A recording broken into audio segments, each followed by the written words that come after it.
गांव का टीवी।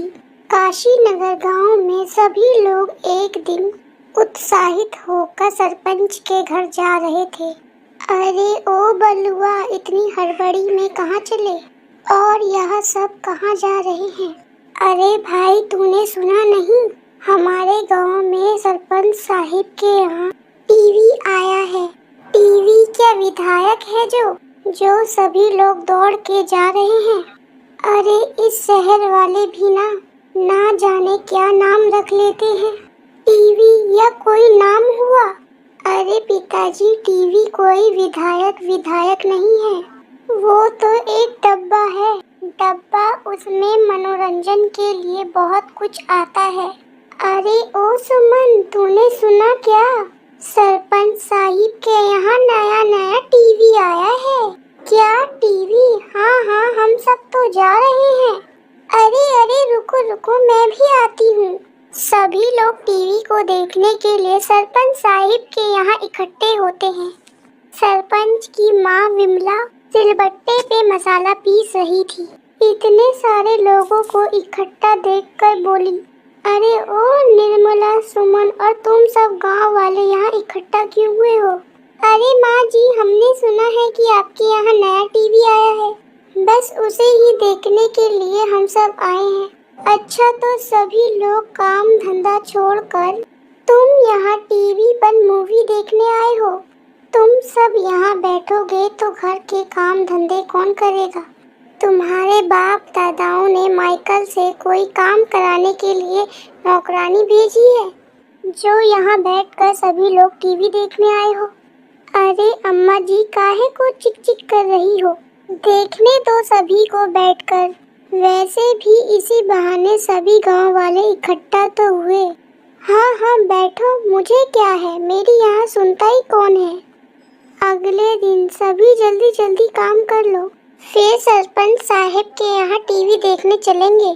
यहाँ सब लोग जल्दी काम करते हैं, फिर सरपंच साहिब के यहाँ टीवी देखने पहुँच जाते हैं।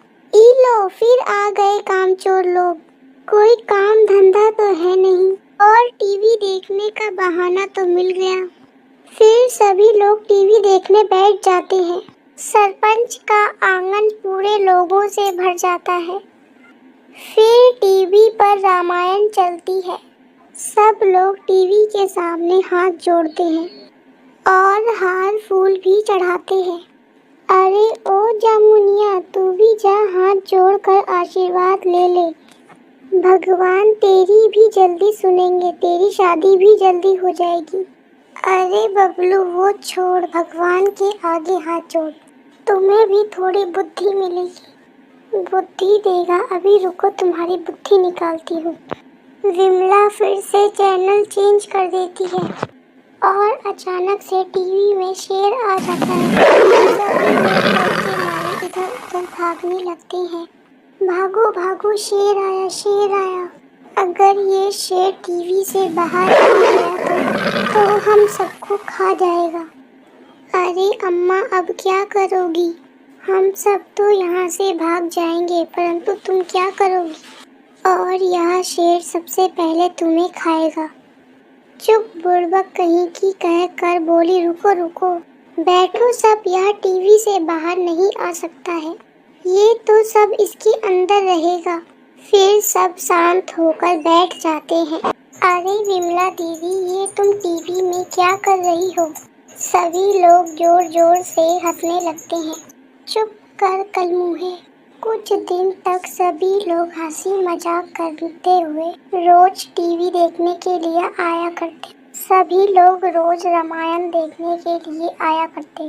टीवी पर रामायण चल रही थी और अचानक से हवा के कारण टीवी का सिग्नल चला जाता है। अरे अब टीवी को क्या हो गया? अरे अम्मा, इसमें तो मच्छर दौड़ रहे हैं। अरे देखो, इसमें इतने सारे मच्छर एक साथ। सभी बच्चे जोर से हंसने लगे। अरे नहीं काका, ये मच्छर नहीं है, टीवी का सिग्नल चला गया है। रुको, मैं जाकर एंटीना ठीक करके आता हूँ।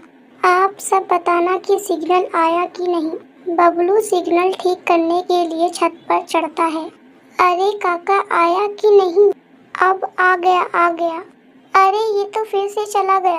अरे बबलू जल्दी कर वरना माता सीता का स्वयंवर निकल जाएगा।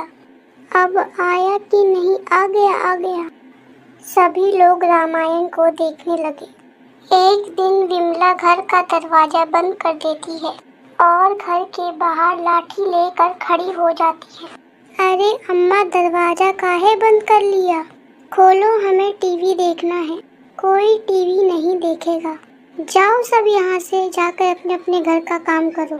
सब लोग यहाँ काम धंधा छोड़कर यहाँ मूवी देखने आ जाते हैं। भागो यहाँ से। सभी गांव वाले बहुत ही उदास हो जाते हैं। अरे अम्मा खोल देना दरवाजा, देख लेने दे टीवी। शंभू तू सरपंच बाद में है और मेरा बेटा पहले है। मैं इन सब काम चोरों को अपने घर में नहीं घुसने दूंगी। ये तो रोज का हो गया है, मानो टीवी नहीं भगवान उतर आए हैं। जाओ यहाँ से जाओ, सभी लोग यहाँ से चले जाओ। सभी लोग उदास होकर वहाँ बैठ जाते हैं। अरे अम्मा देख लेने दो ना, आपका क्या बिगड़ता है? हमें लगा आज तो टीवी नहीं देखने के लिए मिलेगा।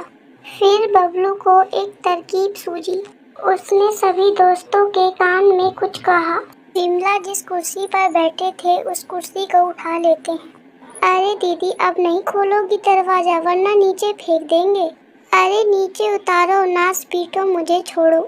नहीं पहले बोलो कि दरवाजा खोलोगी कि नहीं। फिर विमला दरवाजा खोल देती है और सभी लोग टीवी के मजे लेने लगे। एक दिन सभी लोग टीवी देखने के लिए इकट्ठा होने लगे। सभी लोग आश्चर्यचकित हो जाते हैं। टीवी कहाँ गया? अरे ओम, कहाँ छिपा दिया टीवी को? हाँ कहाँ छिपा दिया टीवी को? मुझे क्या पता, मैं उठा तो मुझे टीवी नहीं दिखा। सच्ची बता दो दीदी, टीवी कहाँ छुपाया है? अरे निकम्मो, मैं सच कह रही हूँ, मैंने टीवी को हाथ भी नहीं लगाया है। तो फिर टीवी गया कहाँ? सरपंच साहिब आप ही समझाओ। अम्मा को देखो कैसे झूठ बोल रही है। अरे नहीं भाइयों, इस बार अम्मा सच कह रही है।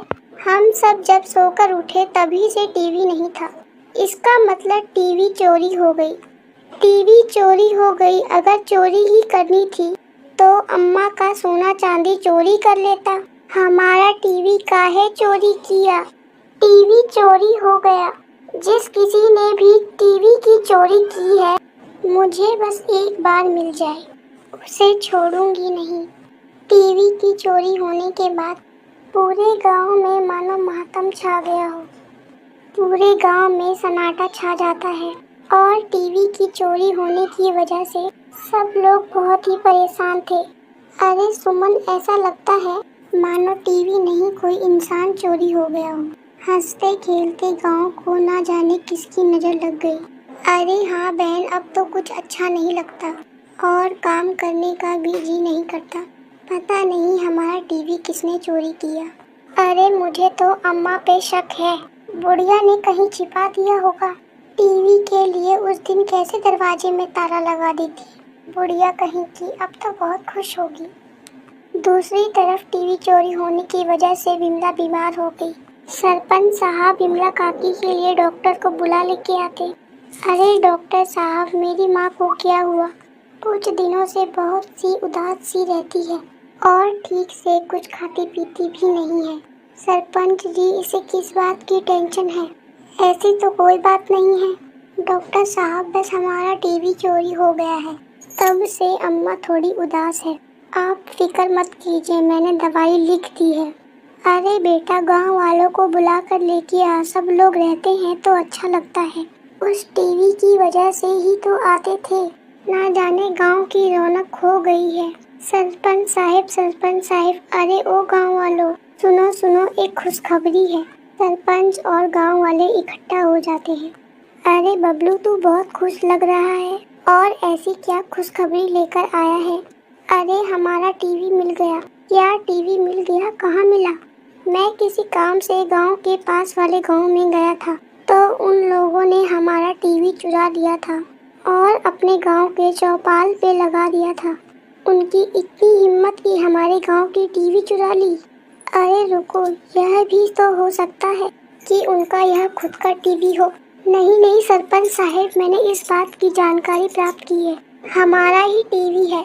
आपको याद है बबलू और कुछ बच्चों ने टीवी के ऊपर निशान बनाया था, वैसा ही निशान इस टीवी पर भी है। वो हमारा ही टीवी है जो गांव के दूसरे लोगों ने चोरी कर लिया था। उनकी इतनी हिम्मत सरेआम उसने हमारा टीवी चुरा लिया और टीवी को चुरा के चौपाल पे लगा दिया। चलो भाइयों, हम सब मिलकर अपना टीवी को वापस लाते हैं। गांव के लोग सभी लोग दूसरे गांव पहुंच गए। अरे भाइयों, तुम लोग इतने गुस्से में क्यों आ रहे हो? अरे भाई, आप सभी ने तो मेरा टीवी चुरा लिया और ऊपर से बोल रहे हो कि गुस्से में क्यों लग रहे हो। अरे हमारा टीवी चोरी किया है। यह तो हमारे गांव का टीवी है। यह देखो, हमारे गांव के बच्चों ने इस टीवी पे निशान बनाया है। टीवी हमारे गांव का है, हमें वापस चाहिए। अरे नहीं नहीं भाइयों, ये हमारे गांव का टीवी है। आपको कोई गलतफहमी हुई है। ऐसे सरपंच साहब खुद को लेकर आए। भला सरपंच साहब टीवी चोरी क्यों करेंगे? हमारे गांव का टीवी है। सरपंच साहब से पूछे हुए टीवी कहाँ से लेकर आए? हाँ, हमें इस टीवी का पता और दुकान का बिल दिखाओ। सरपंच साहब तो सब कुछ लेकर आए थे। सुरेश, तुम्हारे टीवी का सबूत कहाँ है? अरे भाई, ये क्या बात हुई? भला मैं तुम्हारे गांव का टीवी चोरी क्यों करूं? सरपंच साहब के यहाँ पैसों की कोई कमी है या आपको कोई गलतफहमी हुई होगी। जाओ, भागो यहाँ से। अरे सरपंच साहब, कितने दिनों से मैं अपने पैसे के लिए तुम्हारे पास भटक रहा हूँ। अरे भाई, तुम पहले ये बताओ कि तुम्हें किस बात के पैसे चाहिए। रोज रोज आ जाते हो मुंह उठाकर मांगने। याद करो कि तुमने मुझे टीवी चुराने के पैसे देने की बात कही थी। तुमने कहा था कि अगर तुम टीवी की चोरी कर लोगे तो मैं तुम्हें 1 हफ्ते के लिए शराब के लिए पैसे दूंगा। अभी तक तुमने मुझे 1 रुपए भी नहीं दिए। अब सच सबके सामने आ गया। अरे भाई, मैंने कब कहा था कि टीवी की चोरी करने के लिए यह टीवी फोड़ दूं? बेवड़ा टीवी पे वार करने ही वाला था, तभी काशी नगर के लोग बेवड़े से लाठी छुड़ाने लगे। अरे भाई, यह टीवी हमारा है। यह सरपंच झूठ बोल रहा है। अगर यह बेवड़ा नहीं आता तो तुम मेरी बात कभी नहीं मानते। सरपंच को मारने के लिए लाठी उठाने लगते हैं, तभी पास के गांव की सरपंच की पत्नी आ जाती है। मेरे पति को मत मारो। अरे भाभी जी, हट जाइए सामने से। आपके पति ने काम ही ऐसा किया है। इस इंसान ने हमारे गांव की रौनक ही छीन ली। इसकी वजह से हमारी बूढ़ी काकी बीमार है और तुम कहती हो इन्हें छोड़ दो। मैं आप सभी के सामने हाथ जोड़ती हूँ, मेरे पति को माफ कर दो। मेरे पति को भूलने की बीमारी है। इन्हें याद ही नहीं रहता कि ये क्या कर रहे हैं। अरे देवी जी, कौन सा पति? किसका पति? और मेरी तरफदारी क्यों कर रही हो? और वैसे भी मैंने किसी का टीवी नहीं चुराया है। हे भगवान, तुम चलो घर, तुम्हें बताती हूँ। अब आप सभी को यकीन हो गया ना? सभी लोग जोर जोर से हंसने लगे। बबलू, टीवी को ले चलो। हाँ भाइयों, हमें माफ कर दो। सरपंच जी की भूलने की बीमारी से आपको तकलीफ हुई। अरे मेरे पैसे कौन देगा? लो, अगर तुम नहीं आते तो आज सच्चाई का पता नहीं चलता। फिर काशी नगर वाले अपने टीवी को वापस ले जाते हैं और टीवी की फिर से पूजा करने लगे और उसके स्थान पे उसे रखा गया। काशी नगर वालों की रौनक वापस आ गई।